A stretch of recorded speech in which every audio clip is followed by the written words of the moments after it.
Most interpreters have strong emotions when it comes to interpreting poetry.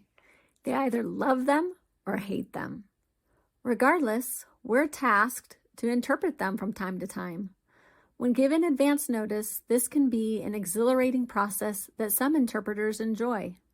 More often than not, a presenter decides to include a poem into a lecture or class without warning. This workshop is for those who would like to build confidence in their ability to interpret a poem on the fly. When the presenter decides to toss in a poem, you can feel confident that you have some strategies in your back pocket to provide a good interpretation. I'm Laura Blum, an NIC interpreter, and I'll induce a non-intimidating approach to poetry and then facilitate a discussion where we can learn together tips and strategies. This is an interactive, hands-on, practical workshop.